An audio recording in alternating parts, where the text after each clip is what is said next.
Arizona did play its best game against Purdue, but there's obviously some very correctable issues, and we're going to do a look ahead and an individual breakdown of what we know this far. But let's get started here on Locked On Wildcats.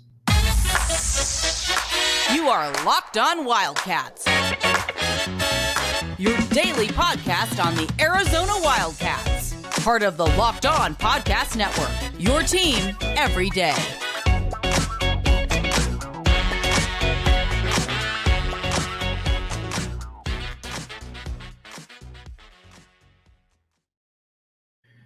Thanks for making Locked On Wildcats your first listen of the day. This is brought to you by PrizePicks, prizepicks.com/LockedOnCollege. All right, now, Arizona, obviously, as we talked about yesterday, did not play its best game of the season against Purdue. But the reason I am not sweating, and nobody should sweat, is a lot of these issues are correctable. First, the lack of effort. That is correctable. Again, it's not something that you want to deal with for sure, but it's definitely something that's correctable. Mainly because Arizona just did not, especially in the first half, Arizona did not look like it was trying the hardest. And there was a sequence where it was like 3 or 4 straight turnovers for Arizona, which we're going to get to the turnovers in a second. But it was kind of a comedy of errors in that you were leaving Lawyer open for threes, and again, these weren't threes where you're having to work off 5 screens, or a lot of these threes where he was just open and you gave him the wide open shot. That can't happen. I mean, it's really that simple. That can't happen. And that happened for almost the entire first half, and it bled into the second half. Listen, when 2 players outside of Zach Edey both go for 25 plus, that's a problem. Again, these dudes are good, but these are still more like 12, 13 point per game scores, not 30 point per game scores. That was an issue for the U of A, and that's something that obviously needs to be corrected. But again, I do look at that as correctable. This wasn't a physical issue. Like last year's team, there were some physical problems that they had, and that you didn't have players that could get into the paint. And you didn't really have great defenders. Kirk Kriisa, not a great defender. Like to talk a lot about it, but Ramey, we thought would be a great defender, wasn't that either. This year's team, though, is they've got all the physical tools, and I think that's why it's frustrating, but not disheartening. That because these issues can be fixed. Again, you got to be able to give a full effort there, and again, Arizona was coming into this game rolling, so maybe it needed a little bit of a wake-up call. And if this is what it needed for the wake-up call, then so be it. Totally okay with that. But Arizona certainly did not bring its best effort, and that is an issue. Then the other thing, turnovers. Listen, the turnovers are going to be part of the Tommy Lloyd era, and that's not necessarily a bad thing. When you play as fast as Arizona does, when you have the freedom that he allows his players to play with, turnovers are going to be a fact of life. Again, it's not ideal, but when you're playing games in the 90s, when you're going to have more possessions, it's going to be different. Sean Miller always talked about, 12 turnovers? Well, Tommy Lloyd plays a lot faster than Sean Miller. And not only does he play a lot faster than Sean Miller, he's going to give his players some more freedom. So turnovers are going to be part of it, but I think you hope that you can keep those limited. And if you can keep them limited, then you're going to be in a better spot, obviously. And then I think some of the other stuff too is just, and we'll get to this in the individual, is just some of the performances that we saw. Kylan Boswell did not play well. I mean, and again, we'll get to that a little bit later, but and I would like to see, I think, some of the rotations and some of the subbing in and out, I thought Arizona could have probably done a little bit better job of. Like I said, I thought with Jaden Bradley, maybe that was a little bit of a learning experience. I don't know. But when Bradley came in defensively, he was causing problems. And KJ Lewis was kind of the same way. They were causing problems. And when they were not and then when they were taken out of the game, it went right back to where it was before. That is something of a concern. But again, listen, Tommy Lloyd's an A-plus coach. He's forgotten more basketball than we'll all know. So I don't worry a ton about that. But I also do think that it's a fair point that, when you've got a lineup that's cooking, keep them in there. Keep them in there, because I think that's where I think it's important to be able to do that. Those are some correctable issues. And again, the style of and the other thing too, kind of the game mentality of going to Oumar Ballo 3 straight times down the stretch when you need buckets, and you got Caleb Love cooking right there.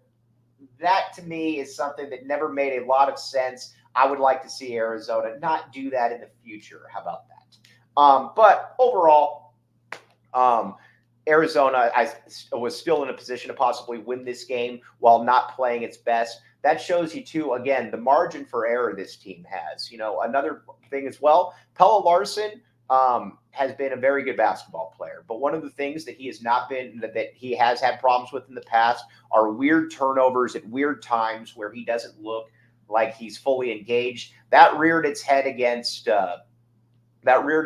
Purdue, and that's something that Arizona just can't have. Pelle Larsson's too good of a basketball player to be throwing the ball at Oumar Ballo's feet, or to try to be dribbling in the open court. Again, can't really dribble the ball very well. So you got to keep that in mind, that that I think is correctable. But again, with Pelle, it's also just knowing what your strengths, knowing what your limitations are. Some of your limitations in there are, again, not really a playmaker with the ball in the hands. That's okay. But again, he's been fantastic all season. One-off game, whatever. If it continues, then maybe you start worrying a little bit about, are you kind of regressing? But I don't know that there's really any reason to worry about that at this point. All right. Now, but sometimes a loss can be a good thing, though, because it also shows you that you're not quite as good as maybe you thought you were. Now, again, I think this is clearly the best team in the country. They didn't play like it against Purdue. And keep in mind, for all the people out there, this was essentially a home game for Purdue. So you've got to keep that in mind as well. But Arizona, I do still believe, is the best team. These are correctable issues. I believe they have the biggest margin for error as well, because, again, Arizona did not play its best game and almost came out of there with a victory. Well, not almost came out of there, but they made the game closer than it should be. And a big part of that, obviously, was Keyshawn Johnson and Caleb Love. Both those dudes balled out. But there's really no time to waste, though, because you've got 2 more huge games coming up here. And we're going to talk about that on the other side. But first, eBay Motors. All right, eBay Motors, my friends. Here's the deal with eBay Motors. We all know that at sometime in the game, everybody's kind of been fleeced for a car. Or car parts. You're like, wait a second, why? This doesn't feel like this should be this expensive, but you're having to take some guy's word for it that you don't really trust, or whatever the case may be. eBay Motors cuts out the middleman. The right parts, the right fit, the right prices. eBay Guaranteed Fit, only available to U.S. customers, my friends. Only available to U.S. customers. ebaymotors.com. Check it out. Again, the right part, the right fits, the right prices. This is kind of the wave of the future. I think way too many people are spending time trying to look for parts that are trusting somebody, and you're probably losing out a couple $100. Why not do that yourself and then go find the mechanic that you trust? ebaymotors.com. Thanks for making Locked On Wildcats your first listen of the day. I am your host, Mike Loop. All right, now I look ahead, because you got 2 more big games coming up, and then you got the Pac-12 schedule, which is essentially poo. But a big you got Alabama coming. You got Alabama coming up on Wednesday. Alabama is going to be an interesting test for Arizona, because Alabama is very athletic. It's not nearly as good as last year's team. Losing Brandon Miller, and some of the players you lost. That's obviously a problem for Alabama. It's why they're not as good. But they are long and they are athletic. I've been curious all season to see Arizona against a long, athletic team. A team like in Arkansas, a team like in Alabama that is just, like I said, big and physical. I wanted to see that for quite a while. We're going to get to see that. We're going to get to see that this week, this Wednesday. And honestly, they played Purdue tough. But the thing with Alabama, where I'm very curious to see how this stacks out, is the what Arizona does with against a team that doesn't play defense. Alabama does not play defense. That's why Arizona should be able to win this game, in my opinion. But take it for what it's worth. I thought Arizona would beat Purdue, but but Alabama does not really play defense, and that is something that I think Arizona can take advantage of. I certainly hope Arizona takes advantage of that.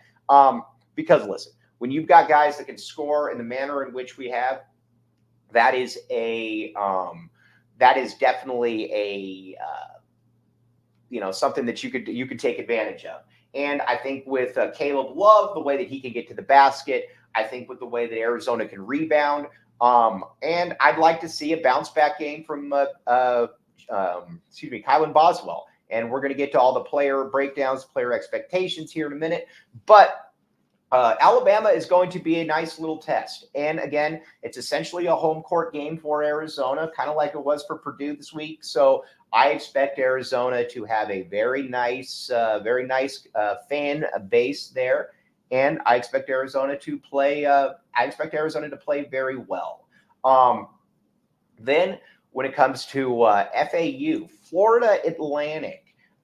Florida Atlantic, for my money, has as good a guards as there are in the country. And if they aren't the best guards in the country, they are right up there. It is a very, very good team. And again, when you're coming off a Final Four and you return almost everybody, they've got a lot of experience in there. And again, it's just a good thing to have. But I do think that Arizona is in a good spot here, because you're going to get two different types of teams. You're going to get a long and athletic team against Alabama. Then you're going to get a guard-oriented team with a ton of experience in Florida Atlantic. And you need that because, as we've talked about, the Pac-12 stinks. Looking right now, I don't know. Maybe Utah's the second best team. I don't know. Colorado, USC is really struggling. This is an awful conference for basketball. And that's going to not obviously be the case next year for Arizona in the Big 12.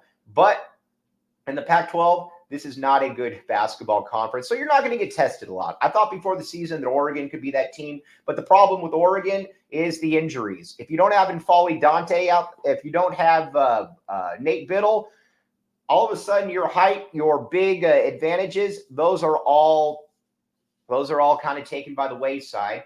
And while they have some good players like a Jackson Shellstad that they haven't had in recent years, it's not an ideal situation. USC is just kind of disjointed. I do believe that at some point they're going to get there and they will be the second best team in the conference. They got a lot of talent, Isaiah Collier, Boogie Ellis, but as much as I like Andy Enfield, I don't know that you ever look at Andy Enfield and say that that's a next level tactician. I think it's more of let's just kind of go out there. But a lot of this though too is because Arizona's just got superior players, and superior players across the board. And let's talk about those a little bit. First, you got to talk about Caleb Love. Listen, Love's been everything that I think Arizona fans were hoping he would be. He's bought into the system clearly, and by buying into the system, he's been somebody that's been able to get to the basket. He's been able to finish plays, and he has been someone that's been lighting up the scoreboard. I mean, he has just been a very, very good basketball player for the University of Arizona. And again, you got to give him a lot of kudos for that because, like I said, a lot of people were concerned about it, but he's been that big game dude. When Arizona's in a tough spot this season, going down the stretch, in years past or last year, you didn't really know who that guy would be. It was kind of Courtney Ramey. This year, it's Caleb Love, and it's going to always be Caleb Love. He wants the ball, and that's something like we talked about. You either have or you don't. You can't really train for a situation like that. You either have the ball or you either want the ball or you don't. Caleb Love has been that dude. He has been a leader. He's played good defense, and the assist to turnover ratio has been absolutely fantastic as well. He is, like I said, he's bought in, and that's big kudos to him. That's big kudos for Tommy Lloyd as well for seeing that, this is a player that I can certainly work with. Then Keyshawn Johnson, Jack Murphy was on the show earlier this year, and Jack Murphy talked about that he thought Keyshawn Johnson was an NBA player. I didn't necessarily see it. Still don't know if I do, but man, he's a next level guy. From an athleticism, from a strength, he reminds me a lot of Aaron Gordon. Now, again, he's not as good as Aaron Gordon. I'm not saying that, but he can guard 1 through 5. He's uber athletic. He can finish around the basket, and the 3-point shot. The Tommy Gunn said, "All right, we're going to let you shoot some threes." He's been able to maximize those. So again, Keyshawn Johnson, very, very good stuff. And again, just a case of where, you can see other players thrive in different styles has been something that I think Arizona can certainly take advantage of. And again, Keyshawn's been that dude. It'll be interesting to see if it can continue, but I don't think there's any indication to believe that these aren't the 2 best players on the team. And then after that, so those are your 2 stars. Then after that, I think you got a bunch of role players, but they're very high level role players, which we're going to talk about on the other side.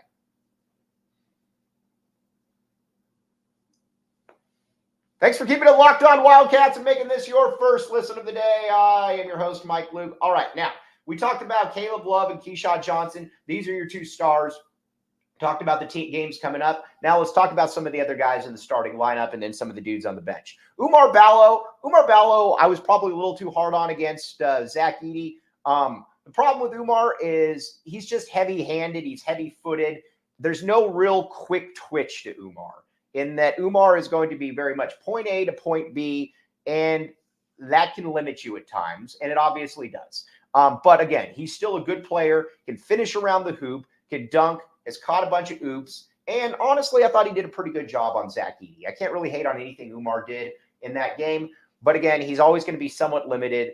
And you can't really just throw the ball into Oumar and say, go get us a bucket. That's not really where Oumar Ballo's that's not really his bailiwick. And you saw that against Purdue. So you're always going to be limited to a certain degree in that regard. Kylan Boswell has been interesting because Kylan has come back athletically and he has looked different. He's got the step back. He's been able to get the little pull up, but he's also kind of faded in games towards the end. And I think that's kind of a confusing thing because I think, at least for me, it didn't feel like that was going to be the case for this year's team.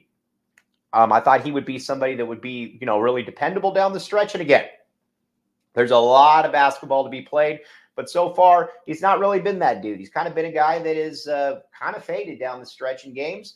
But Caleb, a lot of that might also be because Caleb Love is the one that wants that ball. But Boswell has been good. But again, I don't necessarily see the NBA thing that the camp keeps pushing out there. Pelle Larsson. Pelle has been overall very, very good this year. Pelle has been an A. Pelle has been, from defense to finishing around the hoop to making threes, he's been very, very good. And not only has he been very good, he's been a dude who has been able to, he's been a guy that, like I said, he's just been able to maximize everything he's had while limiting some of the other issues. Now, in the past, a couple things that would always rear their head would be odd turnovers at odd moments where it doesn't look like he's really paying attention or whatever the case may be. But it's been odd, and it's been certainly an issue in the past. That certainly reared its head against Purdue in that, some really bad turnovers. And when Pelle commits turnovers, they're almost always pick sixes back the other way. And the other thing too, don't dribble. You're not a good ball handler. It's okay. You do a lot of things very, very well. Ball handling will never be one of those. That's why I don't believe that he'll play in the NBA. I could be wrong. And again, I know 3-and-D is a thing, obviously, but I don't know that his shot is from NBA range along with, I just don't necessarily see it. We'll see though. Like I said, but that's been one game. Other than that, he's been fantastic all season. So, but again, there are some limitations. All three of the guys are very, very high level role players, all conference caliber type players. But again, not really stars. The 2 stars on the team are obviously Caleb Love and Keyshawn Johnson. Then off the bench, KJ Lewis, I think he's a year away from being a lottery pick. very strong, athletic. Just got to get the shot down and improve the ball handling a little bit. But there is a lot to like with KJ. KJ is kind of an alien. Like I said, I think KJ Lewis was a massive miseval by the recruiting services. And but again, he's young, still can't really shoot, not a great ball handler. So again, there's going to be some limitations there. Jaden Bradley, defensively, I love what Jaden Bradley brings. As a matter of fact, I'd like to see Jaden Bradley start getting the ball more. The problem, though, I think, which is that offensively, it's still a work in progress, and that's something that I think Arizona's got to keep working on. Kind of like with the KJ Lewis, not a great shooter, so you got to certainly keep that in mind when you're looking at stuff. Now, and then Mount Crevis. Love Mount Crevis. I would love to see Mount Crevis play more, not less. I think that there is an upside level with Mount Crevis that Oumar Ballo, leader of men, does not possess. But again, Tommy Lloyd obviously doesn't feel like he's there yet, especially late in games. They're keeping Oumar in there, and they're not putting in Crevis. I'd like to see that change a little bit, mainly because Oumar can't shoot free throws, and I think Crevis can. Crevis can continue to develop. But overall, this is still a loaded team. This is a team that is going to win a lot of games. And not only are they going to win a lot of games, they're going to be a 1 seed out west, barring some significant injury. But there's going to be 2 dudes that are going to put this team on their back. And then all the other players are going to be kind of not along for the ride because they're all significant contributors. But there's going to be hit or misses and highs and lows. Okay, now we got to talk a little bit of Arizona football. We got the Alamo Bowl coming up, and you've got a lot of recruiting news that we need to get to as well. A lot of stuff on the horizon, a lot of stuff on the agenda. But as always, thanks for keeping it locked on Wildcats and making this your first listen of the day. I'm your host, Mike Luke.